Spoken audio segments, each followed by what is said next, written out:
thought I'd be capable of hating someone I loved so much. But the way Melissa looked at me that day, as if I were an insect crawling at her feet, that killed me. Or rather, it killed something in me, and something else was born. My name is Nate Sullivan. I'm 31 years old today. But back then, I was just a country bumpkin from Kentucky, newly arrived in Atlanta, trying my luck as a construction assistant and sharing a moldy little room with my cousin Caleb. I was in my early 20s, uneducated, broke, and with a cell phone that barely ran Google Maps. Melissa was the opposite of all that. I met her at a party at a friend of Caleb's, one of those guys who goes to college and thinks he's an adult because he drinks bad wine from expensive glasses. Melissa was friends with the crowd, but she seemed to be from another world. Tall, hair too straight to be real, sarcastic laugh, eyes that judged everything without needing to say anything. I was instantly enchanted. That woman shone. She knew it, and maybe that was what hurt the most. She knew exactly the effect she had, and she enjoyed it. The third time we saw each other, I plucked up the courage and asked her out. It was supposed to be just a no thank you. But she looked at me for a few long seconds, as if she was trying to remember where she knew me from, and then blurted out, "You're Caleb's construction helper, right? Man, you don't even have a car. How are you going to take me out? With a payment plan Uber? Get real. We only talked to you out of pity anyway." And she laughed, in front of everyone. In that way that isn't meant to be playful. It's meant to leave a mark. I laughed too. I pretended it didn't hurt, but it destroyed me inside. I left that night and couldn't sleep. I stared at the ceiling, the fan spinning slowly, and thinking about one thing. I'm going to make her love me, but not in the romantic way. I wanted her to desire me, to crawl to me, to cry for me. And I was going to refuse. In the following days, I went into autopilot. Work, studies at night, weekend odd jobs. I took a technical course in administration and started saving everything. I even slept in Caleb's borrowed car just to cut costs on rent when he moved out. I saved money. I set up a micro business as a contractor, securing work with people from the construction site. I saw my name start to circulate among the WhatsApp groups of trusted professionals. But even with everything going right, she kept haunting me. I saw her face when I looked in the mirror, the laugh, the contempt. It was on a Friday night when I took an Uber back home that the driver started talking. He was an old man of about 60, named Jeremiah. He had that look that didn't match his skin, very dark, very quiet eyes. He asked me what I did, where I wanted to go. I spoke vaguely, without thinking much, but he cut me off before I finished. "You want to make someone pay, don't you?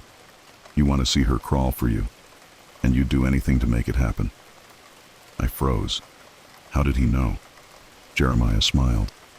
"There's a place, if you really want to change your life." He wrote an address on a piece of paper and handed it to me. He said he didn't charge anything. He just gave me a warning. "You'll leave there with everything you want, but you may not want what you find anymore." I spent 2 days staring at that piece of paper. Briar Hollow, KM 94 of US 23, last house on the right, Red Bell. It was far and strange, but my head wouldn't leave it alone. In the early morning of Monday, I rented a car and drove, almost 3 hours in the dark, alone, with my hands sweating on the steering wheel. When I arrived, I thought it was a joke, a wooden house in the middle of the woods, no electricity, with a red bell hanging on the eaves of the door, swaying in the wind, but without any sound. I rang it. I waited. The door opened by itself, and behind it, there was a man wearing a black suit, but his face, it was as if he had 1,000 faces, all blurred, as if my mind refused to understand what it saw. He called me by my name. "Nate, welcome. It's time."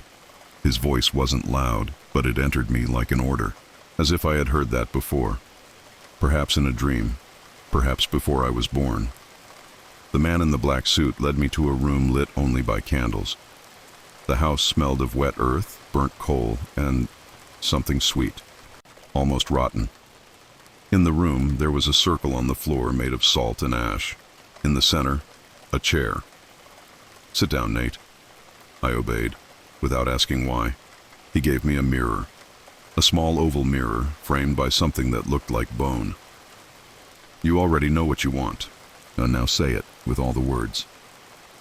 I took a deep breath. My voice came out firmer than I expected. I want Melissa to desire me.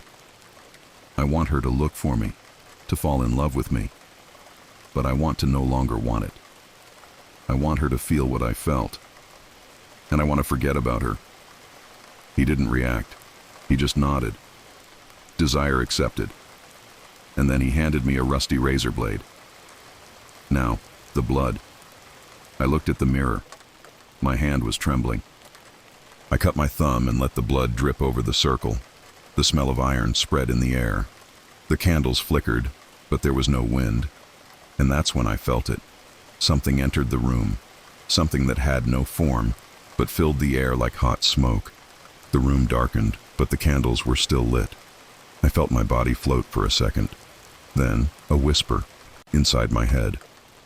What is planted in pride, blooms in regret. Then, I fainted. I woke up inside the car, parked in front of my building. With the key in the ignition and a note on the dashboard, "You are no longer the same."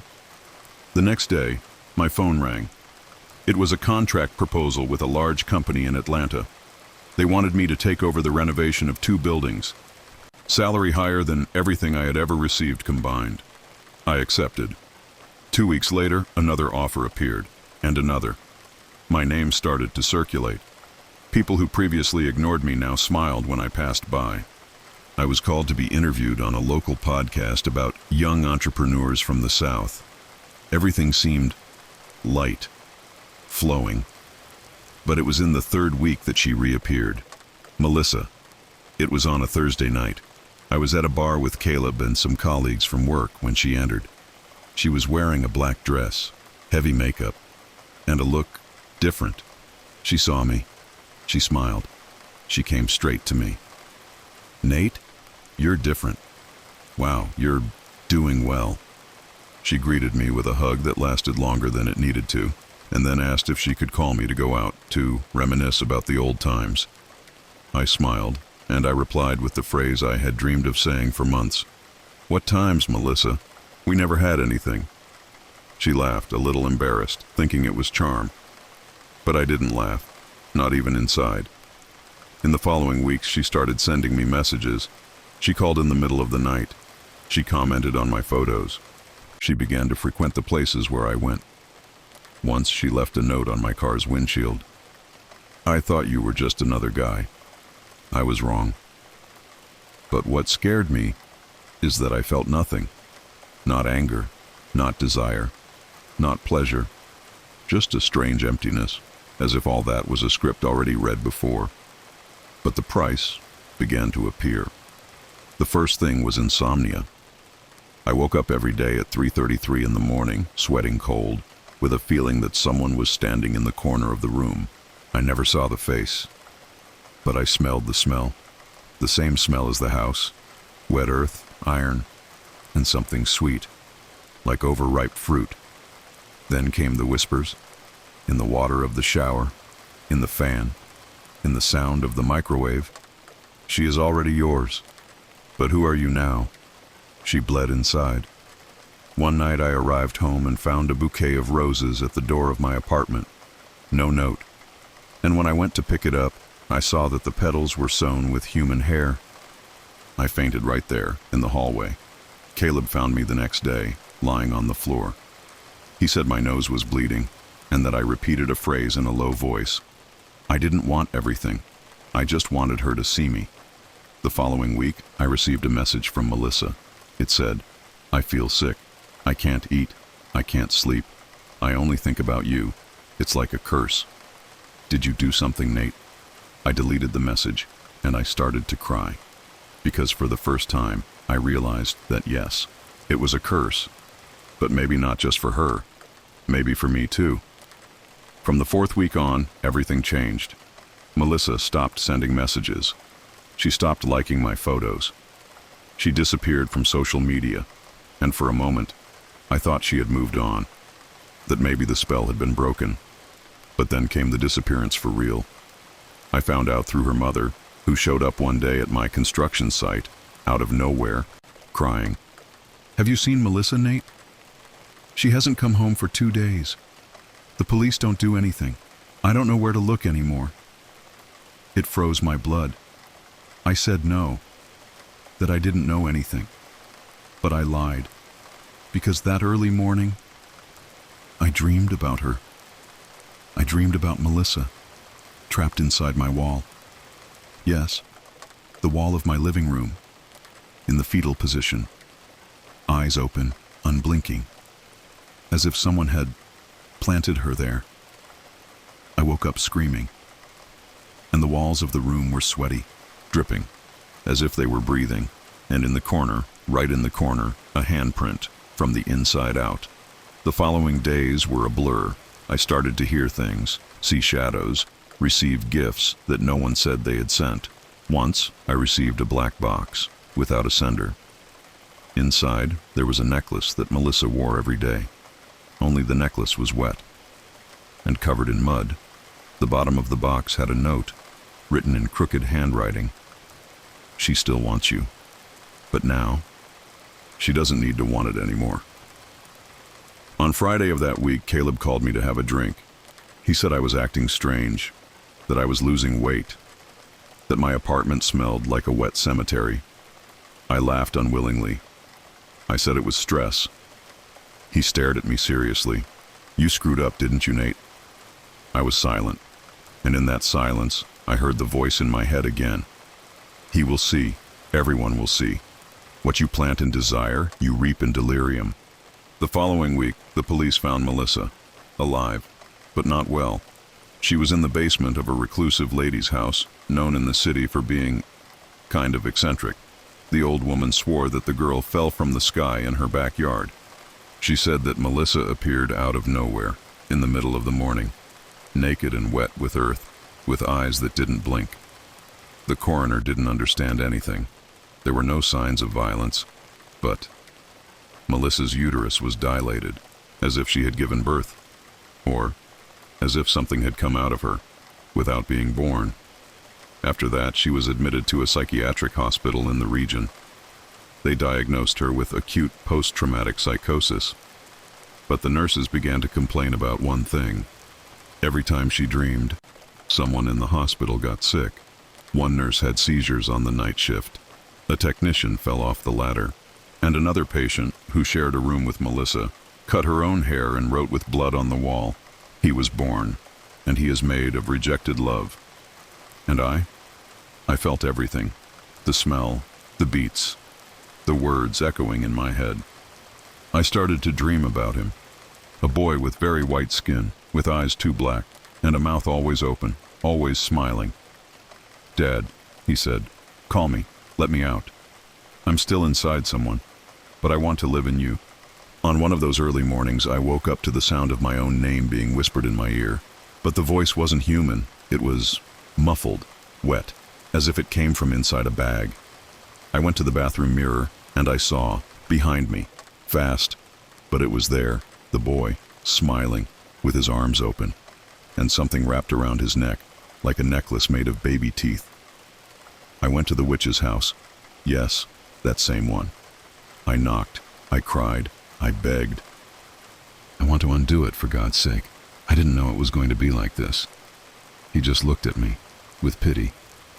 "Pity. You didn't ask to have her. You asked to forget her, and you asked her to suffer what you suffered.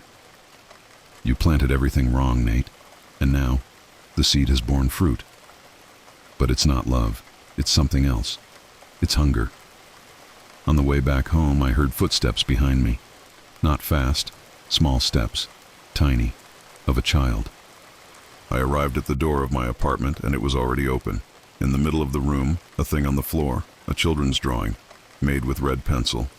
It was me, holding hands with a child, only the child had no face. It only had an open mouth, and a speech bubble with the phrase, "Daddy, let me in." After that drawing night, I couldn't sleep well anymore.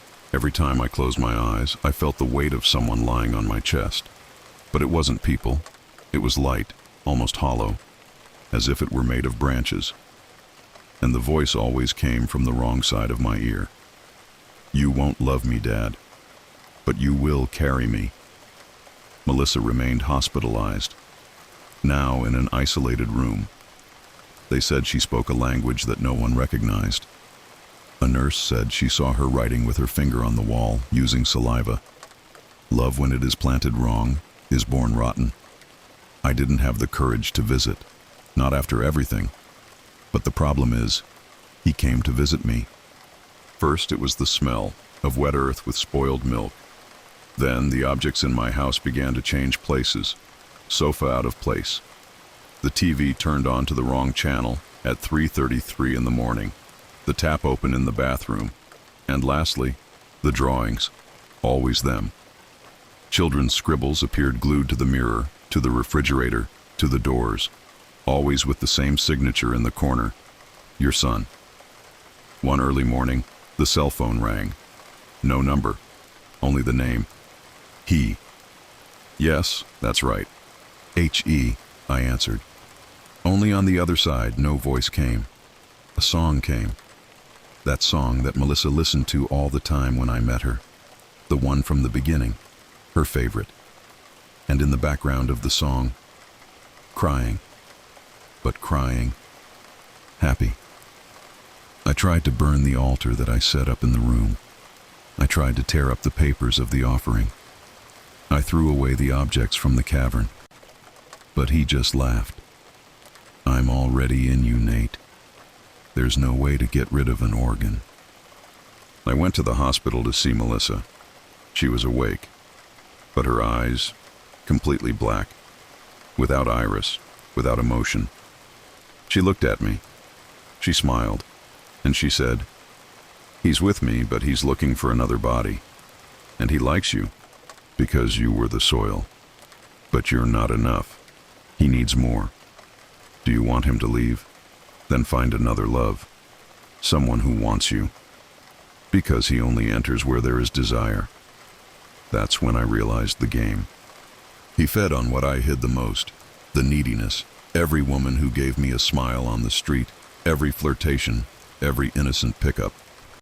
The next day, something happened. One of them lost control of the car. Another had nightmares and appeared at my door saying that she dreamed about me burying someone. And one, out of nowhere, called me saying, "Who is this child who has been with me since yesterday? He says he's yours." I went back to the cavern. The witch was there. This time, he didn't smile. "You opened the door. Now it's too late. He's choosing where he's going to live forever. The only way for him not to be born completely is if no one loves you anymore. If no one wants you, he dies." I went back home and locked myself in. I stopped going out. I deleted my social media. I ignored everyone. And it worked. For a while. Until Caleb knocked on my door. He came to say goodbye. He was going to move to another state. He wanted a hug. I said no. I screamed. I told him to disappear. He left. And that same night, the heartbeats returned. Inside the wall. In the mattress. In my chest. "He's coming back, Nate. You can't avoid it. The house is already the uterus."